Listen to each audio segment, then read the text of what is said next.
नमस्कार साथियों, मैं विनोद सिगरवार एक बार फिर आप लोगों के बीच हाजिर हूँ। तो दोस्तों, आज हम चर्चा करेंगे एक नए बिंदु पर। बहुत ही महत्वपूर्ण बिंदु है। मध्य प्रदेश वर्ग 2 की परीक्षा देखी जाए या सीटेट हो, यानी भारत के अंतर्गत किसी भी राज्य की टेट परीक्षा हो, जो कि टीचिंग एलिजिबिलिटी टेस्ट किसी भी राज्य का हो, उस टेस्ट में 1 या 2 प्रश्न इस थ्योरी से निश्चित ही आते हैं। हम 2 सेशन में सिलेबस को चला रहे थे। आगे का अपना बाल विकास चल रहा था और जो पीछे के सेशन की जो सिलेबस शुरू से अपन चालू कर रहे थे, उसमें जो अपन वीडियो अपलोड कर रहे हैं वो प्याजे वाले टॉपिक से मैंने चालू की थी, जीन प्याजे से। प्याजे की थ्योरी को अपन पूरा पढ़ चुके हैं। आज हम एक ही वीडियो में, वीडियो को अंत तक ज़रूर देखें, वाइगोत्स्की की थ्योरी को बहुत अच्छे तरीके से कंप्लीट करेंगे, बहुत ही बेहतरीन तरीके से, लाजवाब तरीके से। बस आप लोगों का सहयोग और थोड़ा सा प्रेम ही हमें ये काम करने के लिए प्रोत्साहित कर रहा है, और मैं चाहूँगा कि ये मार्गदर्शन आपके लिए ज़रूर मील का पत्थर साबित होगा। देखिए, आज हम शुरुआत करते हैं प्याजे के बाद दूसरा मनोवैज्ञानिक, जिसका नाम है वाइगोत्स्की। अगर वाइगोत्स्की के फुल नेम की चर्चा करें, वाइगोत्स्की का पूरा नाम क्या है, तो मैं आपको बताना चाहूँ तो वाइगोत्स्की का पूरा नाम है लिव सिमनोविच वाइगोत्स्की। देखिए, वाइगोत्स्की का पूरा नाम लिव सिमनोविच वाइगोत्स्की है, जिसे हम शॉर्ट में लेव वाइगोत्स्की बोलते हैं। लेव वाइगोत्स्की रूसियन साइकोलॉजिस्ट थे, यानी रूस के मनोवैज्ञानिक थे। रूस के मनोवैज्ञानिक थे। इन्होंने इंस्टीट्यूट ऑफ साइकोलॉजी में काम किया। इंस्टीट्यूट ऑफ साइकोलॉजी में काम करने के दौरान इन्होंने बालक के संज्ञानात्मक विकास पर एक सिद्धांत दिया, जो कि समाज और संस्कृति पर आधारित सिद्धांत था। इस सिद्धांत के अंतर्गत आज हम पढ़ेंगे। तो लिव सिमनोविच वाइगोत्स्की रूस के साइकोलॉजिस्ट थे। इनका पूरा नाम लिव सिमनोविच वाइगोत्स्की था। देखिए, वाइगोत्स्की ने अपने जीवन काल में बहुत सारी पुस्तकें लिखी हैं। उनमें से 2 पुस्तकें प्रमुख हैं, जो कि अपने एग्ज़ाम के दृष्टिकोण से इम्पोर्टेंट हैं। पहली पुस्तक है mind in society, mind in society. दूसरी पुस्तक है language and thought, language and thought, और पहली पुस्तक है माइंड इन सोसाइटी, यानी सोसाइटी के अंतर्गत जो हमारा माइंड है। लैंग्वेज एंड थॉट, भाषा एवं विचार, ये 2 प्रमुख पुस्तकें हैं जो वाइगोत्स्की के सिद्धांतों को प्रदर्शित करती हैं, वाइगोत्स्की के विचारों को प्रदर्शित करती हैं। इन दोनों पुस्तकों के आधार पर अपन अध्ययन करेंगे। माइंड इन सोसाइटी नामक पुस्तक में वाइगोत्स्की ने अपने संज्ञानात्मक विकास में, कहूँ तो वो संज्ञानात्मक विकास से ही संबंधित है, यानी सोशियो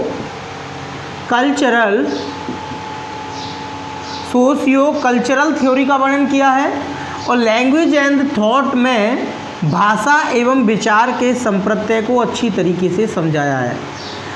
यानी 2 पुस्तकें हैं। माइंड इन सोसाइटी में सोशियो कल्चरल डेवलपमेंट थ्योरी का वर्णन किया है, और लैंग्वेज एंड थॉट पुस्तक में भाषा एवं विचार इस संप्रत्यय को बड़ी विस्तार से समझाया है।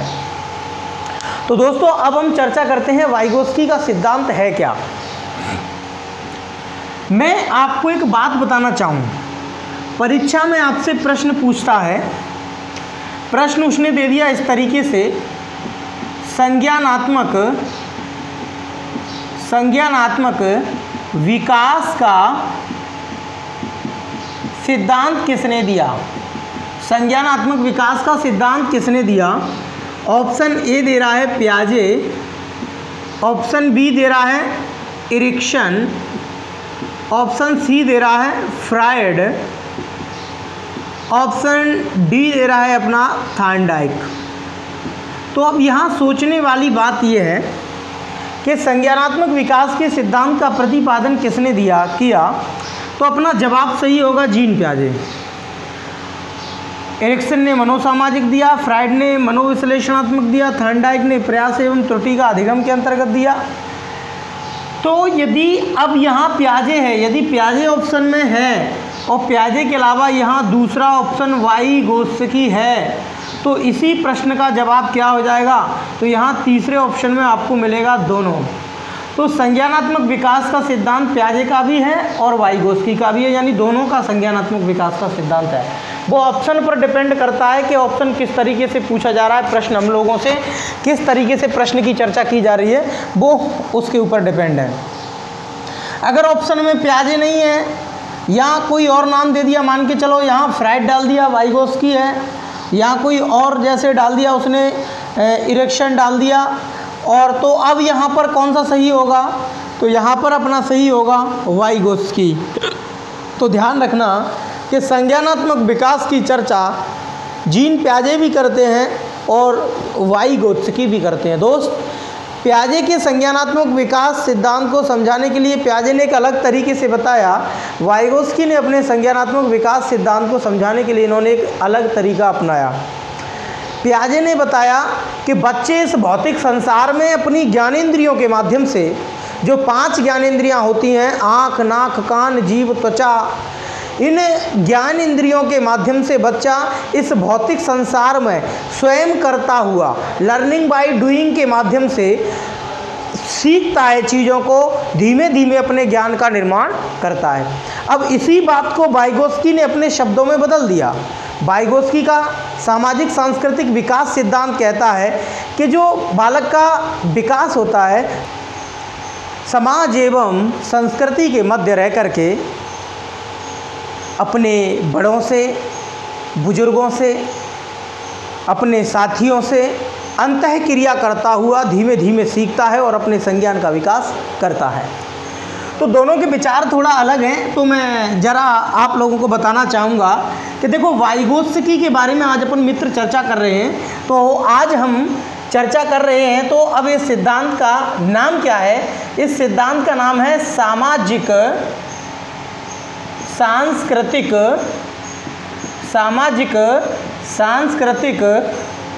विकास का सिद्धांत। सामाजिक सांस्कृतिक विकास का सिद्धांत। इस सिद्धांत को हम दूसरा नाम और दे सकते हैं, ऐतिहासिक मनोविज्ञान का सिद्धांत। दोस्तों, वाइगोत्स्की का जो सिद्धांत है, इस सिद्धांत को एक नाम तो अपन जानते हैं सामाजिक सांस्कृतिक विकास का सिद्धांत, और दूसरा नाम है इसका ऐतिहासिक मनोविज्ञान का सिद्धांत।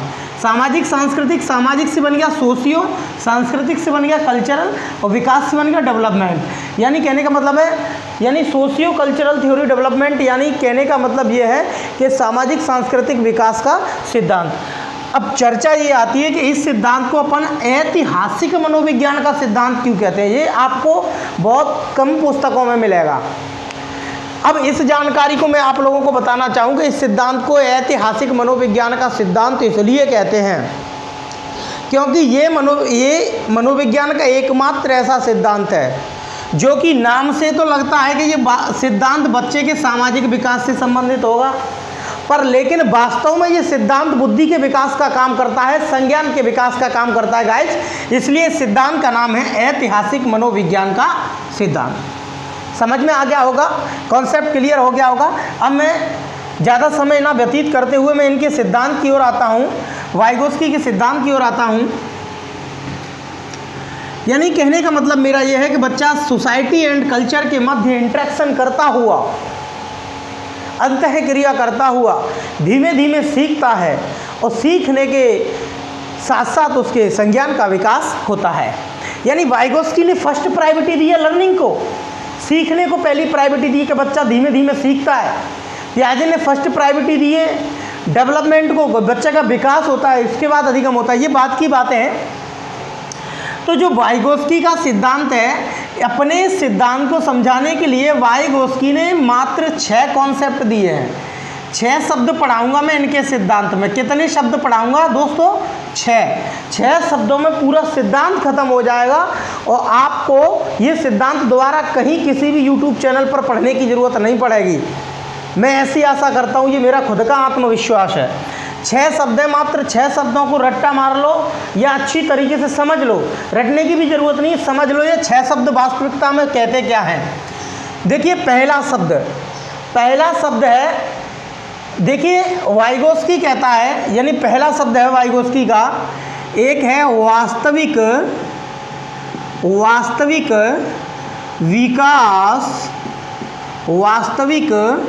विकास स्तर। दूसरा है संभावित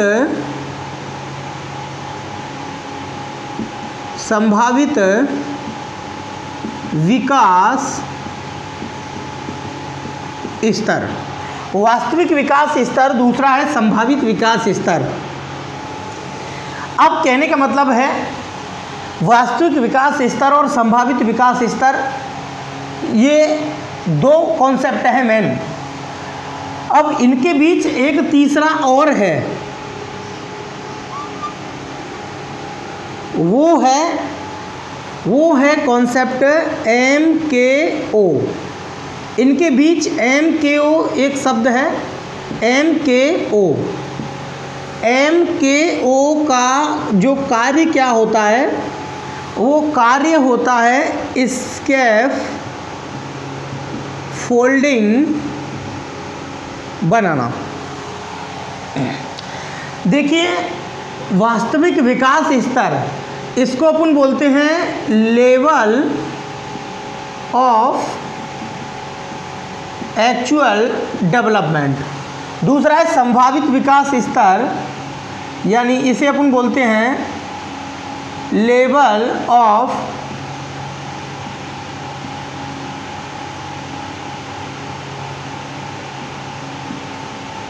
पोटेंशियल डेवलपमेंट। देखिए लेवल ऑफ एक्चुअल डेवलपमेंट और लेवल ऑफ पोटेंशियल डेवलपमेंट, ये 2 चीज़ें हैं दोस्त, समझने का प्रयास करना। Level of actual development, level of potential development. अब मैं एक एक करके दोनों शब्दों को समझाता हूँ पहले, तब आगे की बात करूँगा, वरना मैं आगे जाऊँगा ही नहीं। पहला शब्द है लेवल ऑफ एक्चुअल डेवलपमेंट, यानी वास्तविक विकास स्तर। ये वास्तविक विकास स्तर क्या होता है? जैसे कि आज आप मेरे इस यूट्यूब चैनल पर आए, आप चैनल पे आते समय आपने एक मान के चलो मनोविज्ञान का एक क्विज लगाया, एक क्विज सीरीज लगाई जिसमें 30 प्रश्न थे। उन 30 प्रश्नों में से आपने मात्र 10 सवालों का जवाब सही दिया, तो आपने इससे पहले कहीं मनोविज्ञान नहीं पढ़ा। मनोविज्ञान नाम की चिड़िया को आप जानते तक नहीं थे कि मनोविज्ञान होता क्या है। आप 30 में से 10 नंबर लेके आए थे। इस 30 में से 10 नंबर लाने के लिए आपको किसी की हेल्प की ज़रूरत पड़ी थी? नहीं पड़ी थी। आपने बिना किसी की सहायता से, जो तुम्हारी वास्तविक क्षमता थी, जो आपकी रियल एनर्जी थी, उस एनर्जी, उस स्किल्स के आधार पर आपने इस टेस्ट को दिया। आपने 10 नंबर प्राप्त किए 30 में से, यानी आउट ऑफ 30 10, यानी 30 में से कितने नंबर प्राप्त किए आपने? 10 नंबर प्राप्त किए। ये आपका एक्चुअल डेवलपमेंट है, ये आपका वास्तविक विकास स्तर है। आप टीचर बन जाओ तो पहले दिन बच्चा जब आपके विद्यालय में आता है तो वो वास्तविक विकास स्तर की को साथ लेकर के अपने आता है, हम उसको संभावित विकास स्तर की ओर ले जाते हैं। अब कहने का मतलब है कि आप 30 में से 10 नंबर लेकर आए, आपने 6 महीने तक 6 मंथ, ये मान के चलो 6 मंथ आपने सिलेबस किया, ठीक है क्या? 6 मंथ तक आपने सिलेबस किया, तो सिलेबस करने के बाद 6 मंथ, आफ्टर 6 मंथ आपने यही टेस्ट दिया या इसी जैसा टेस्ट दिया, तो आप 30 में से 28 नंबर क्रॉस करते हो। यानी कहने का मतलब है 30 में से 30 में से 28 नंबर लेकर के आते हो। तो आपके पहले थे 10 नंबर, अब आपके हैं वर्तमान में 28 नंबर। आपके कितने नंबरों में वृद्धि हुई? 18 नंबरों में वृद्धि हुई। ये 18 नंबरों में वृद्धि हुई, ये 6 महीने के अंतर्गत 18 नंबर बढ़ाए गए हैं। और ये 18 नंबर हमारे द्वारा बढ़ाए गए थे, किसी की सहायता के द्वारा बढ़ाए गए थे। तो हम वास्तविक विकास स्तर से संभावित विकास स्तर की ओर गए। तो ये जो 18 नंबर बढ़ाए गए वो किसके द्वारा बढ़ाए गए? वो बढ़ाए गए थे MKO के द्वारा। अब MKO का कार्य क्या होता है? MKO, यहाँ M का मतलब है मोर, K का मतलब है नॉलेजेबल और O का मतलब है अदर्स। मोर नॉलेजेबल अदर्स, यानी मोर नॉलेजेबल अदर्स का मतलब समझने का प्रयास करना, आपसे अधिक ज्ञान वाला कोई भी व्यक्ति। MKO का मतलब क्या है? आपसे अधिक ज्ञान रखने वाला। मैं बोलना चाहूँ तो यहाँ पर अपने स्किल्ड पीयर्स आ जाते हैं, अपने जो आपसे अधिक क्षमतावान व्यक्ति होते हैं वो सभी के सभी कौन कहलाते हैं? MKO कहलाते हैं। MKO में आता कौन कौन है? MKO कोई स्पेशल कैटेगरी नहीं है।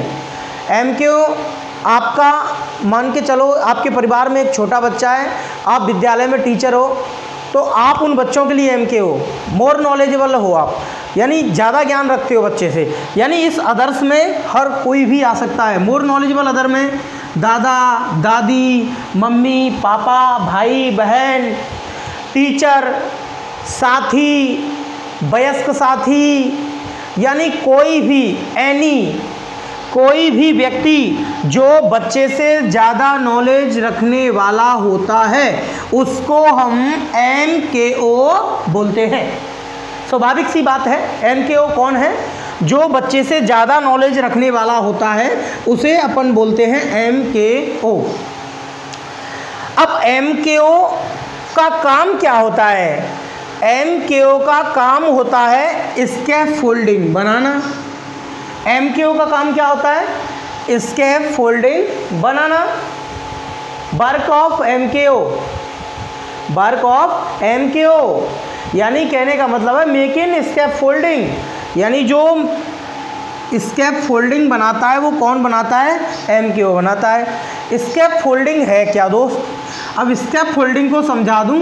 स्कैफोल्डिंग को हिंदी में अपन बोलते हैं ढांचा निर्माण। ढांचा निर्माण, इसको अपन हिंदी में दूसरे शब्दों में पाड़ भी बोलते हैं, पाड़ भी बोलते हैं, पाड़। तीसरे शब्दों में इसको अपन पाइन भी बोलते हैं, और शब्दों में देखा जाए NCERT इसको मचान कहती है। क्या कहती है? मचान। यानी जो स्कैफोल्डिंग है, स्कैफोल्डिंग है, स्कैफोल्डिंग को अपन हिंदी में बोलते हैं ढांचा निर्माण। दूसरे शब्दों में इसको पाड़ भी बोलते हैं, इसको पाइन भी बोलते हैं। NCERT इसको मचान शब्द से संबोधित करती है। देखिए स्कैफोल्डिंग, स्कैफोल्डिंग होता क्या है? यानी स्वाभाविक सी बात है, बच्चा वास्तविक विकास स्तर लेके हमारे पास आता है, हम उसको संभावित विकास स्तर की ओर ले जाते हैं। हम स्वयं कौन होते हैं? MKO होते हैं। हम स्वयं कौन होते हैं? MKO होते हैं। हमारा काम क्या होता है? स्कैफोल्डिंग बनाना। क्या होता है? स्कैफोल्डिंग बनाना। ये स्कैफोल्डिंग होता क्या है? यानी स्कैफोल्डिंग किसे कहते हैं? कि जो स्किल्ड पीयर्स होते हैं, स्किल्ड पीयर्स या स्किल्ड MKO में बोलना चाहूँ तो स्किल्ड जो पीयर्स होते हैं उनके द्वारा टेम्परेरी सपोर्ट दिया जाता है। टेम्परेरी सपोर्ट, जो स्किल्ड पीयर्स होते हैं उनके द्वारा टेम्परेरी सपोर्ट दिया जाता है। उस टेम्परेरी सपोर्ट को ही अपन क्या बोलते हैं? स्कैफोल्डिंग बोलते हैं। किसी वयस्क द्वारा या शिक्षक द्वारा या माता द्वारा या पिता द्वारा, भाई द्वारा, बहन द्वारा बच्चे को अस्थायी सहयोग दिया जाता है, उसे हम ढांचा निर्माण या स्कैफोल्डिंग कहते हैं। मैं अब आपको उदाहरण दूंगा इसका। मान के चलो कि एक 8-10 साल का बालक है, 10-12 साल का बच्चा है, आपका छोटा भाई है। अब आपका वो छोटा भैया है, आपसे उम्र में छोटा है, आप साइकिल चला लेते हो, वो साइकिल चलाना सीख रहा है। आप प्रारंभ में जब आप उसको साइकिल चलाना सिखाते हो तो पीछे साइकिल को पकड़ करके चलते हो, वो धीमे धीमे पेडल देता है, धीमे धीमे चलाना सीखता है। एक समय ऐसा आता है जब आप 10-15 दिन उसको सहारा देते हो, सहारा देते हो, सहारा देते हो, फिर क्या आप जीवन भर उसे सहारा देते हो? नहीं देते हो ना। इसी तरीके से बच्चे को हम सिखाते हैं, सिखाने के बाद उसकी स्ट्रक्चर खड़ी कर देते हैं, फिर हमें हमारे सहयोग की ज़रूरत नहीं पड़ती है। फिर क्या हम उसे साइकिल चलाने के लिए हमेशा पकड़ते हैं पीछे? नहीं, वो टेम्परेरी सपोर्ट था, एक निश्चित समय के लिए था, एक सीमित समय के लिए था। उसके बाद हम वो सपोर्ट, बच्चे का सपोर्ट छोड़ देते हैं। इसी को अपन बोलते हैं स्कैफ फोल्डिंग। समझ में आ गया ना स्कैफ फोल्डिंग क्या है? और इसके फोल्डिंग के बारे में मैं दूसरा और उदाहरण में देना चाहूँ, यानी टेम्परेरी सपोर्ट है, इवन बस कुछ नहीं, स्किल्ड पीयर्स होते हैं उनके द्वारा टेम्परेरी सपोर्ट दिया जाता है, वो अपना स्कैफ फोल्डिंग के अंतर्गत आता है। जैसे कि एक मकान है, मकान की संरचना अपन खड़ा करते हैं, सब लोग जानते हैं भाई, बांस भी लेते हैं अपन, बल्लियाँ भी लेते हैं, प्लेट भी लेते हैं, फिर अपन छत ढालते हैं उस पर। छत ढालने के बाद उस छत को अपन टेम्परेरी सपोर्ट देते हैं 15-20 दिन के लिए। उसके बाद जो नीचे का ढांचा होता है उसको हटा लेते हैं। उसके बाद छत अपने आप पर निर्भर हो जाती है, सेल्फ डिपेंडेंट हो जाती है, वो फिर किसी पर आश्रित नहीं होती है। उसी तरीके से जो छोटा बच्चा होता है, समाज के लोगों से जो MKO होते हैं उसके लिए उनके संपर्क में आता है। संपर्क में आने के बाद धीमे धीमे उनसे चीज़ों को सीखता है। सीखने के बाद वो टेम्परेरी सपोर्ट होता है, अपने कॉग्निशन का डेवलपमेंट करता जाता है। यानी 4 कॉन्सेप्ट मैंने आपको यहाँ बता दिए। मैं बताना चाहूँगा वास्तविक विकास स्तर यह है, वह कार्य क्षमता या वह कौशल जिसे बालक बिना किसी सहायता या बिना किसी की मदद से कर सके, वो होता है वास्तविक विकास स्तर। संभावित विकास स्तर, लेवल ऑफ पोटेंशियल डेवलपमेंट कौन सा होता है? लेवल ऑफ पोटेंशियल डेवलपमेंट तक पहुंचने के लिए हमें MKO की ज़रूरत होती है। MKO स्कैफ फोल्डिंग बनाता है, स्कैफ फोल्डिंग बन जाती है तो फिर हम automatic level of potential development की ओर पलायन कर जाते हैं। अगर आपसे परीक्षा में कभी ये पूछा जाता है कि स्कैफ फोल्डिंग शब्द किसका है, देखिए स्कैफ फोल्डिंग शब्द ढांचा निर्माण शब्द किसने दिया था? ये सिद्धांत अपन वाइगोत्स्की का पढ़ रहे हैं, पर लेकिन ध्यान रखना स्कैफ फोल्डिंग शब्द जेरोम एस ब्रूनर ने के द्वारा दिया गया था। यानी स्कैफ फोल्डिंग शब्द किसके द्वारा दिया गया था? जेरोम एस ब्रूनर के द्वारा ये शब्द दिया गया था। आई होप ये 4 चीज़ें आप लोगों के समझ में आ गई होंगी। इसके बाद मैं चलता हूँ आगे की ओर 5वीं चीज़। अब देखो ब्रूनर ने कहा स्कैफ फोल्डिंग, अब स्ट्रक्चर बन के खड़ी हो गई। मान के चलो कि आप जब फर्स्ट डे आपने कोचिंग ज्वाइन की तो आप 10 नंबर लेके आते थे, आपने 6 मंथ पढ़ाई की, आप 28 नंबर लेके आए, टेम्परेरी सपोर्ट मिला, आपका पोटेंशियल डेवलपमेंट हुआ। पोटेंशियल डेवलपमेंट होने के बाद क्यों हुआ? क्योंकि आपका स्कैफ फोल्डिंग बन चुका है। अब ब्रूनर कहते हैं स्कैफ फोल्डिंग। अब वाइगोत्स्की का एक और कॉन्सेप्ट है जो बहुत ही ज़्यादा इम्पोर्टेंट है। वो कॉन्सेप्ट है क्या? उसको अपन बोलते हैं ZPD। यहाँ Z का मतलब है जोन और P का मतलब है यानी प्रॉक्सिमल, जोन ऑफ प्रॉक्सिमल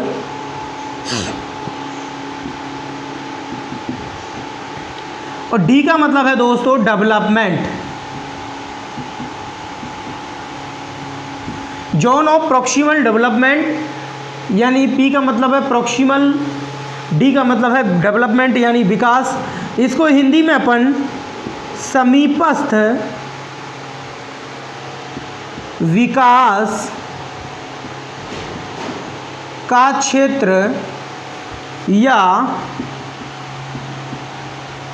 निकटतम विकास का क्षेत्र भी बोलते हैं इसको अपन। समीपस्थ विकास का क्षेत्र या निकटतम विकास का क्षेत्र या इसको अपन अधिगम का क्षेत्र भी बोलते हैं, एरिया ऑफ लर्निंग।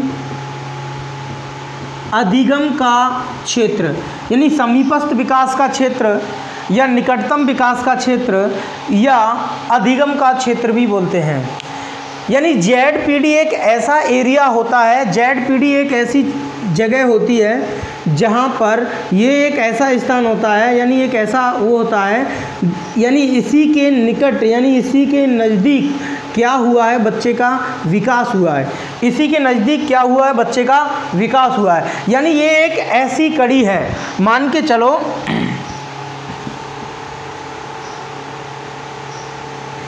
चलो ये चाइल्ड है, ये मान के चलो बच्चा है, ये बच्चा है और ये बच्चे ने लर्निंग की, ये बच्चे ने लर्निंग की। इसके और इसके बीच में एक जो एरिया है वो लर्निंग की है, इस यहाँ से लेके यहाँ तक जाने के लिए एक जो एरिया है उसी को अपन क्या बोलते हैं, ZPD बोलते हैं, जोन ऑफ प्रॉक्सिमल डेवलपमेंट बोलते हैं। या मैं अपने शब्दों में कहना चाहूँ कि जैसे एक बच्चे के 10 नंबर आते थे आप में से एक साथी के, और उसके बाद 28 नंबर आने लगे, तो ये 18 नंबर की वृद्धि हुई है। तो ये 18 नंबर में ही क्या हुआ है, इसी के नज़दीक क्या हुआ है भैया, बच्चे का डेवलपमेंट हुआ है, यहीं पर बच्चे ने लर्निंग की है, यहीं पर बच्चे ने सीखा है, तो इसलिए इसका नाम अधिगम का क्षेत्र है। यहीं पर बच्चे का विकास हुआ है, इसीलिए इसको प्रॉक्सिमल डेवलपमेंट बोलते हैं, जोन ऑफ प्रॉक्सिमल डेवलपमेंट बोलते हैं। तो अब ध्यान रखने वाली बात यह है, अर्थात मैं सीधे शब्दों में कहूँ कि संभावित विकास स्तर और वास्तविक विकास स्तर के बीच के अंतर को ही ZPD कहते हैं। ZPD क्या है, ZPD क्या है, ZPD बालक के संभावित विकास स्तर एवं वास्तविक विकास स्तर, इन दोनों विकास स्तर के मध्य जो बीच का अंतर होता है वो ZPD कहलाता है। इवन जैसे मैं और दूसरा एग्जाम्पल देना चाहूँ, एक लड़का है जो पहले दिन उसको रेस बिल्कुल नहीं आती है, तो वो पहले दिन 5 किलोमीटर की रेस को 30 मिनट में निकालता है। कितनी मिनट में, 30 मिनट में वो निकालता है 5 किलोमीटर की रेस को। अब भाई वो रेस उसकी काफ़ी कम है, यानी जो 5 किलोमीटर की क्षमता से वो रेस काफ़ी कम है, तो उसने क्या किया, किसी MKO का सपोर्ट लिया। MKO यानी वहाँ नज़दीक वो जिस जगह पर दौड़ता था वहाँ एक कोच का सहारा लिया। अब एक कोच का सहारा लिया तो उस कोच ने उस बच्चे को टेम्परेरी सपोर्ट दिया, यानी स्कैप फोल्डिंग बनाई। यानी MKO यानी मैं पढ़ा रहा हूँ आपको, मैं सिखा रहा हूँ, तो मैं आपका MKO हूँ। मैं जो सपोर्ट दे रहा हूँ वो सपोर्ट मेरा टेम्परेरी सपोर्ट है। कैसा सपोर्ट है, टेम्परेरी सपोर्ट है, जीवन भर सपोर्ट नहीं दूंगा, उसके बाद आप खुद करने लगोगे। और क्या है कि अब उसने टेम्परेरी सपोर्ट दिया तो 6 मंथ बाद, आफ्टर 6 मंथ 6 महीने बाद वही बच्चा 5 किलोमीटर की रेस को यानी 20 मिनट में निकालने लगा। कितने मिनट में निकालने लगा, 20 मिनट में निकालने लगा। अब कहने का मतलब है ये 30 मिनट था जो कि काफ़ी ज़्यादा समय था, और ये 20 मिनट है जो कि काफ़ी कम समय है। तो अब ये बताइए कि ये 10 मिनट टाइम घटाया है किसने, उस MKO ने 10 मिनट टाइम घटाया है, तो इसी 10 मिनट में MKO ने सपोर्ट दिया, तो इसी 10 मिनट में MKO ने सपोर्ट दिया, तो ये जो 10 मिनट हैं, ये जो 10 मिनट हैं, इसी 10 मिनट में लर्निंग हुई है। यही 10 मिनट जो विकास उसने करवाया है उस विकास के नज़दीक है। इसलिए संभावित विकास स्तर और वास्तविक विकास स्तर के बीच के अंतर को अपन क्या बोलेंगे गाइस, ZPD बोलेंगे। यानी ये अपना 5वां कॉन्सेप्ट था। लास्ट का 6वां कॉन्सेप्ट रह गया है वाइगोत्स्की की थ्योरी का, वो मैं आप लोगों को और बताना चाहूँगा। लास्ट का जो 6वां कॉन्सेप्ट क्या है वाइगोत्स्की की थ्योरी का, 6वां कॉन्सेप्ट है आत्मीकरण। आत्मीकरण या इसको हम बोलते हैं अंगीकार, या इसको अपन बोलते हैं ग्रहणता, और अंग्रेजी में इसके लिए एक शब्द यूज किया जाता है इंट्रालाइजेशन। इंट्रालाइजेशन आत्मीकरण या अंगीकार, या इसे अपन बोलते हैं ग्रहणता, इंट्रलाइजेशन। ये इंट्रलाइजेशन होता क्या है? इंट्रलाइजेशन ये होता है, जैसे वाइगोस्की कहता है, यानी मान के चलो वाइगोस्की कहता है कि ये बच्चे के पिता हैं, ये बच्चे के पिता हैं और ये बच्चा है, ये बच्चे के पिता हैं, ये बच्चा है, और ये बच्चे के पिता जो हैं इस बच्चे को एक तरीके से हाथ पकड़ करके चलना सिखा रहे हैं। क्या सिखा रहे हैं? इस बच्चे को हाथ पकड़ करके चलना सिखा रहे हैं। भाई देखो, मेरी चित्रकला को देख करके मत हंसना, ये मेरे सारे स्टूडेंट भी जानते हैं कि मेरी चित्रकला बिल्कुल ख़राब है, पर लेकिन बात को बता सकता हूँ, मैं समझा सकता हूँ। मुझे पता है आप लोग ज़रूर हंसोगे वीडियो देखते टाइम। तो ये जो पिता है और ये बच्चा है, ये अपने इस बच्चे को हाथ पकड़ करके चलना सिखा रहा है, हाथ पकड़ करके चलना सिखा रहा है, पकड़ करके। तो ये बच्चा चलना सीख रहा है, टेम्परेरी सपोर्ट दे रहा है। ये इस बच्चे के लिए पिता कौन है? MKO है। ये बच्चे का क्या बना रहा है? स्कैप फोल्डिंग बना रहा है, टेम्परेरी सपोर्ट देके। बच्चे ने एक दिन आकर के चलना सीख लिया। जो चलना उसने पिता से सीखा था वो क्या हुआ? इंट्रलाइजेशन हुआ। वो क्या हुआ? अंगीकार हुआ। अब ये तो एक एग्जाम्पल है, समझ में नहीं ढंग से आया हो तो दूसरा और एग्जाम्पल देता हूँ मैं। जैसे कि मैं आपको भी ऑनलाइन क्लास दे रहा हूँ, ऑनलाइन क्लास देते टाइम आप ये वीडियो देख रहे हैं, देखने के दौरान मैं जो कुछ भी बोल रहा हूँ, मेरे और तुम्हारे बीच में प्रत्यक्ष अंतःक्रिया नहीं हो रही है, पर लेकिन तकनीकी के माध्यम से अंतःक्रिया हो रही है। तो आपने क्या किया कि मैं जो बोल रहा हूँ उस चीज़ों को आपने अंगीकार किया, ग्रहण किया, इंटरलाइज किया, अपने कॉग्निशन तक उन चीज़ों को लेकर के गए और आप उन चीज़ों को सीख गए। एक कोच ने उस दौड़ने वाले बच्चे को जो सिखाया था, बच्चे ने जो सीखा था, किसके द्वारा? इंटरलाइजेशन के द्वारा। उसको क्या बोलते हैं? अंगीकार। मैं आपको सिखा रहा हूँ, आप चीज़ों को ग्रहण कर रहे हो, ये भी क्या हुआ? अंगीकार हुआ, ये भी इंटरलाइजेशन हुआ।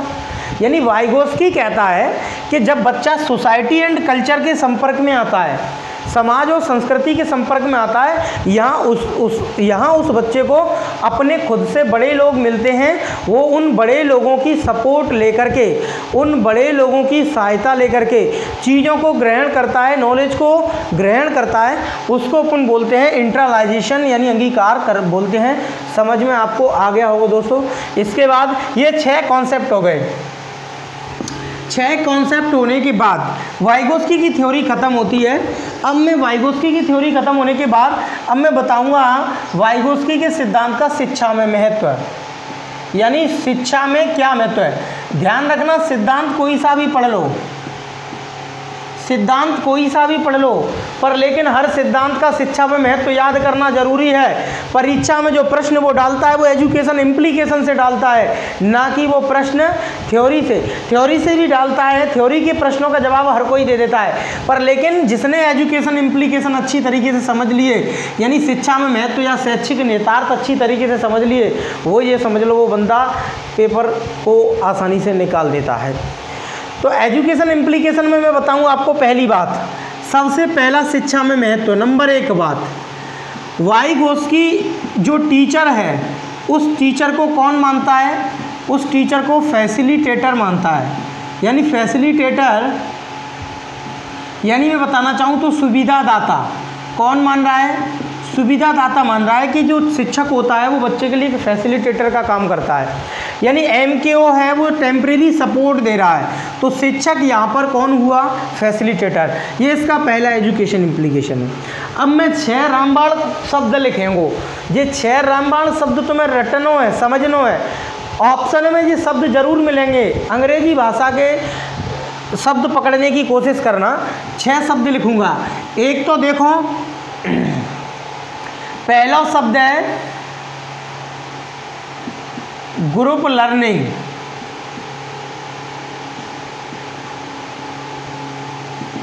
पहला शब्द है ग्रुप लर्निंग। तो दूसरा इसी में से शब्द है ग्रुप टीचिंग। तीसरा शब्द है इसमें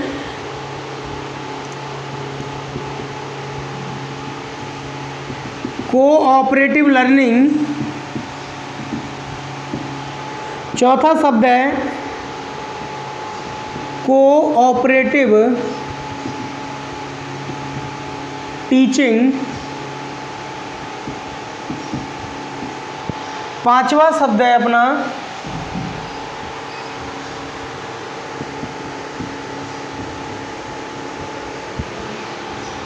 कोलैबोरेटिव लर्निंग। छठवा शब्द है अपना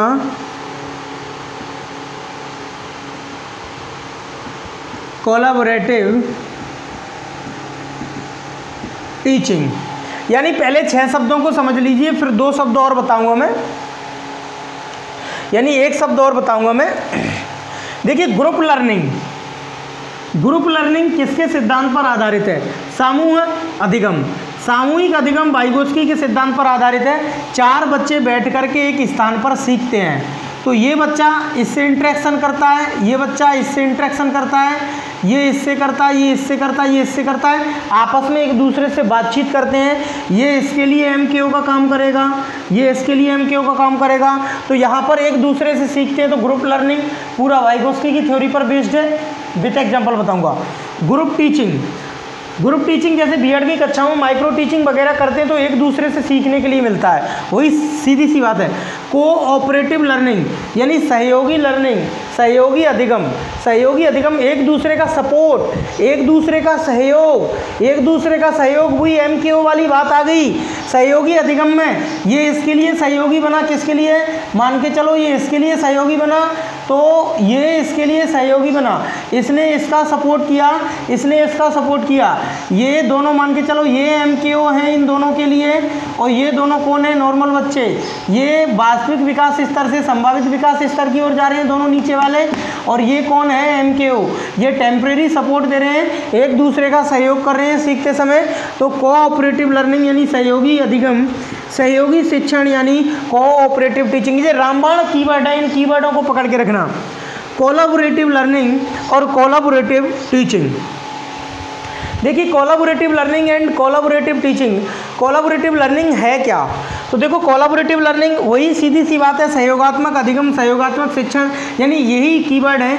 इंग्लिश के 6 कीवर्ड है, इनको रट्टा मार लो। अगर वाइगोत्स्की प्रश्न में कभी पूछा जाता है तो ऑप्शन में ये 6 कीवर्ड जरूर मिलेंगे, इनको रट लेना, अच्छी तरीके से बांध के रखना अपने पास। इसके बाद एजुकेशन इम्प्लीकेशन में एक और कीवर्ड बता रहा हूँ मैं, जिसका नाम है रेसिप्रोकल टीचिंग। एक और कीवर्ड है जिसका नाम है रेसिप्रोकल टीचिंग। देखिए रेसिप्रोकल का मतलब व्युत्क्रम। रेसिप्रोकल जिसे अपन हिंदी में क्या बोलते हैं? व्युत्क्रम। और टीचिंग का मतलब जानते हैं शिक्षण। एक शब्द है, ये वाइगोत्स्की के सिद्धांत से ही निकला हुआ है, रेसिप्रोकल टीचिंग यानी व्युत्क्रम शिक्षण। ये व्युत्क्रम शिक्षण होता क्या है? व्युत्क्रम शिक्षण के बारे में समझिए, वही मैं आपको बार बार एग्जाम्पल के माध्यम से बता रहा हूँ। व्युत्क्रम शिक्षण, व्युत्क्रम का मतलब आप जानते हो, जैसे P/Q है, अब इनका व्युत्क्रम करें अपन तो क्या हो जाएगा? Q/P। यानी मान के चलो 2 यानी 4 लोग हैं, एक है मान के चलो अंकित और एक है जो अपना एक यानी 4 लड़के हैं, एक तो राम है, एक श्याम है, और मान के चलो एक राम है, एक श्याम है, एक मोहन है, और एक मान के चलो रामू है।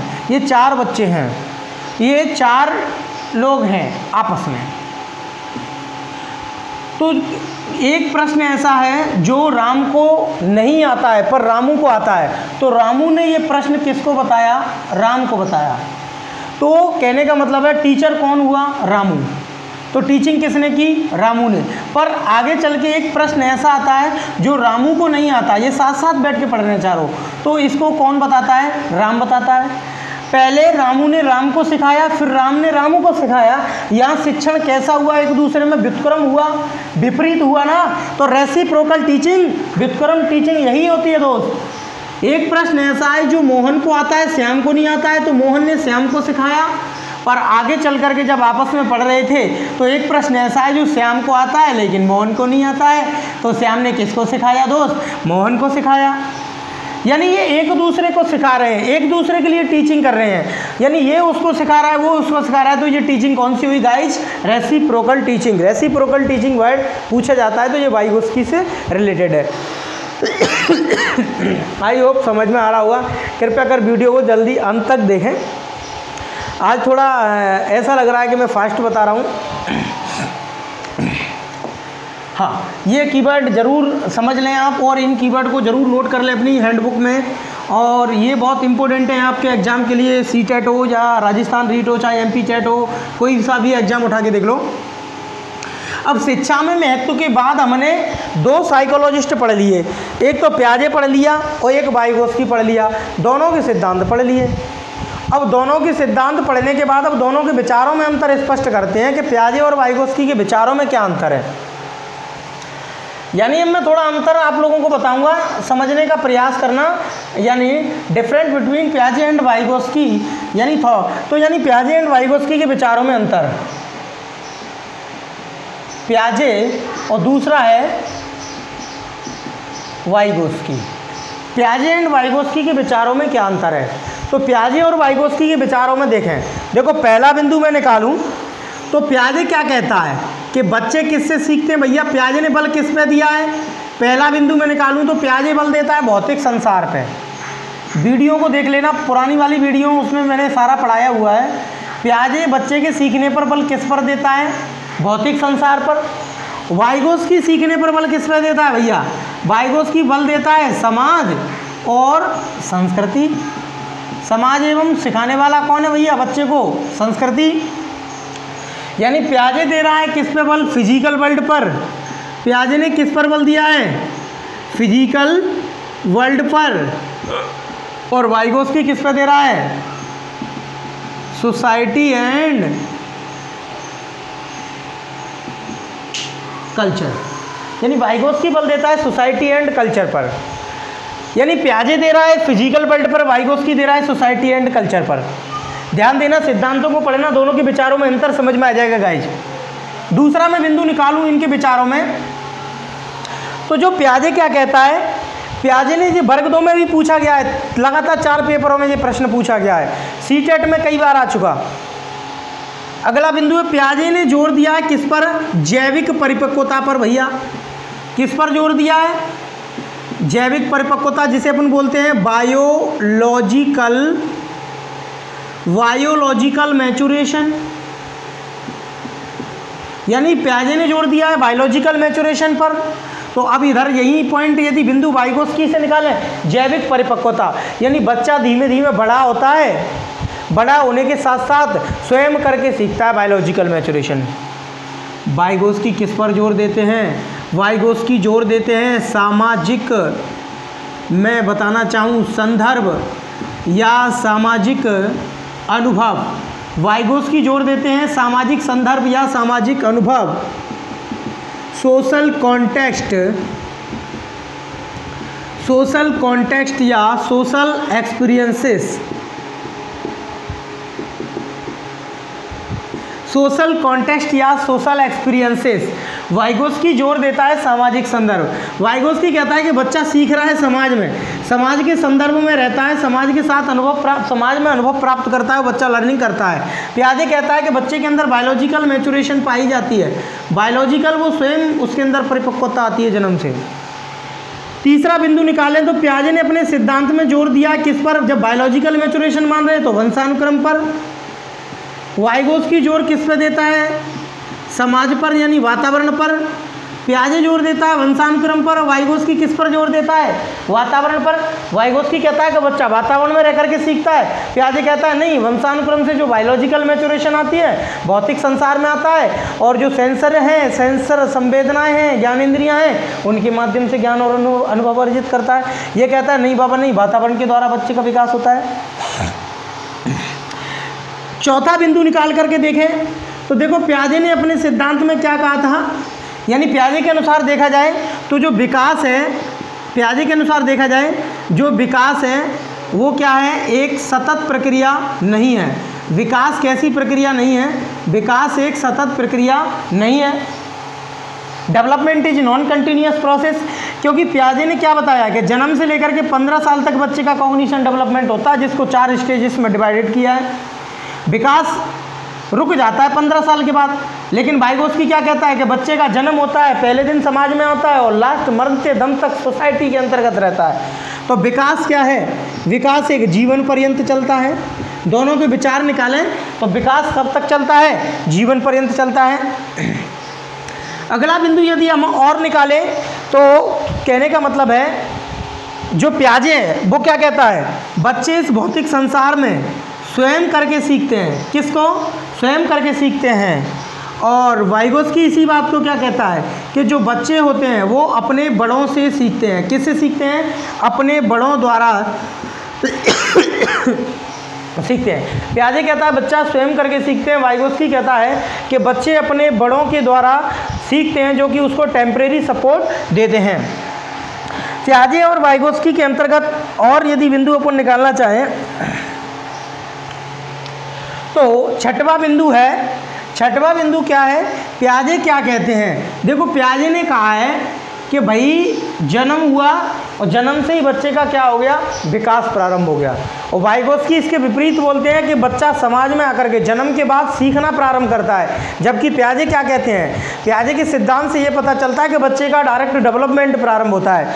तो पियाजे के अनुसार विकास पहले प्रारंभ होता है, उसके बाद विकास पहले प्रारंभ होता है और विकास के बाद क्या होता है? एक तरीके से अधिगम, यानी पहले विकास को महत्वपूर्ण माना है पियाजे ने, उसके बाद किसको महत्वपूर्ण माना है? अधिगम को। यही वाइगोत्स्की विपरीत करते हैं। वाइगोत्स्की ने सबसे पहले अधिगम को प्रायोरिटी दी है कि बच्चा पहले सीखता है, उसके बाद बच्चे का क्या होता है? विकास होता है। ये 6 कॉन्सेप्ट हैं, इनके अंतर के आई होप दोस्तों आपकी समझ में आ गया होगा। और मैं एक साइड हो जाता हूँ, थोड़ा स्क्रीनशॉट आप लोग ले लें। तो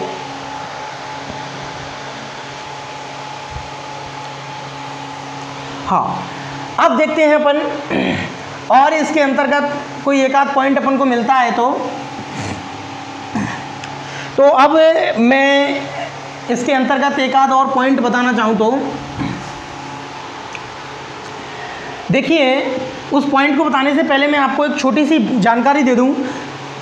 ये मैंने लिखा हुआ है कंस्ट्रक्टिविज्म अप्रोच। इसे अपन हिंदी में रचनावाद या निर्माणवाद या संरचनावाद या निर्मितवाद उपागम कहते हैं। कौन सा उपागम बोलते हैं इसको अपन दोस्त? Constructivism approach. इसको रचनावाद, निर्माणवाद, संरचनावाद या निर्मितवाद उपागम कहते हैं। देखिए, कंस्ट्रक्ट का मतलब है कंस्ट्रक्ट करना ज्ञान को। तो इस उपागम के अंतर्गत बच्चा क्या है? ज्ञान का निर्माण करने वाला स्वयं होता है। बच्चे ज्ञान का निर्माण करते हैं। पियाजे कहता है कि बच्चा अकेला ज्ञान का निर्माण कहता है और वाइगोत्स्की कहता है कि बच्चा समाज के अंतर्गत रह करके ज्ञान का निर्माण करता है। अब यहाँ से 2 प्रश्न बनते हैं। अब एक अंतर ये निकल करके आता है, अगर आपसे परीक्षा में ये पूछा जाता है कि पर्सनल या इंडिविजुअल,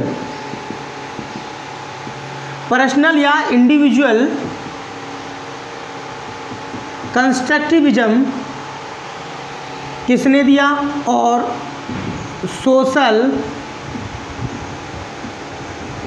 कंस्ट्रक्टिविज्म किसने दिया?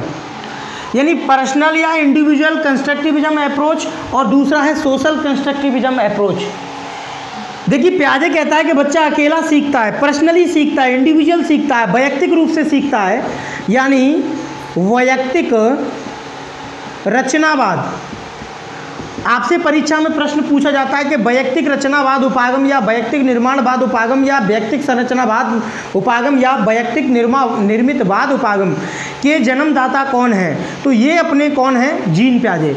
और सोशल कंस्ट्रक्टिविज्म यानी सामाजिक रचनावाद उपागम, सामाजिक निर्माणवाद, सामाजिक संरचनावाद और सामाजिक निर्मितवाद उपागम किसका है भैया? वाइगोत्स्की का। ये कंस्ट्रक्टिविज्म अप्रोच से 2 क्वेश्चन क्लियर हुए अपने। आपसे कभी पूछा जाए कि फादर ऑफ कंस्ट्रक्टिविज्म अप्रोच रचनावाद उपागम किसने दिया था? तो इस उपागम को देने वाले थे वाइगोत्स्की। इस उपागम को देने वाले कौन थे? वाइगोत्स्की। इस उपागम को देने वाले थे वाइगोत्स्की। अगर इसमें से एक ये पूछ गया आगे इसके इंडिविजुअल शब्द लग गया या पर्सनल शब्द लग गया तो इसके प्रतिपादक कौन हो जाएंगे? पियाजे। अगर इसके आगे सोशल शब्द लगा हुआ है तो इसके प्रतिपादक कौन है? वाइगोत्स्की। अगर इसके आगे कंस्ट्रक्टिविज्म के आगे कोई भी शब्द नहीं लगा है तो हमेशा ऑप्शन हमें कौन सा चुनना है? वाइगोत्स्की। एक और बात बता दूं कि कक्षा कक्ष में रचनावाद उपागम को लेकर कौन आया था? इस कंस्ट्रक्टिविज्म अप्रोच को कक्षा कक्ष में, कक्षा कक्ष यानी क्लासरूम में, इस चीज़ को क्लासरूम में किसने फॉलो किया था सबसे पहले? तो क्लासरूम में इस चीज़ को लाने वाले थे पियाजे व ड्यूबी, यानी जॉन ड्यूबी व जीन पियाजे ने इस उपागम को सबसे पहले कक्षा कक्ष में प्रारंभ किया। किस में प्रारंभ किया? कक्षा कक्ष में इस उपागम को प्रारंभ करने वाले थे जॉन ड्यूबी व जीन पियाजे। कंस्ट्रक्टिविज्म अप्रोच का संबंध किससे है? संज्ञानवाद से है, ध्यान रखना इस बात को। आई होप दोस्तों, जैसे कि मैंने जीन पियाजे और वाइगोत्स्की का एक कॉन्सेप्ट आज आपको बताया और वाइगोत्स्की की पूरी थ्योरी बता दी, मैं आशा करता हूं कि आप लोगों को ज़रूर ये समझ में आ जाएगा। यदि कोई त्रुटि रहती है मेरे पढ़ाने में या आपको कोई चीज़ समझ में नहीं आती है तो कृपया कर कमेंट बॉक्स में मुझे बताने का ज़रूर कष्ट किया करें, जिससे कि मैं अपने अगली आने वाली आगे की वीडियो में अपनी इस कमी को सुधार सकूँ। जब तक के लिए नमस्कार।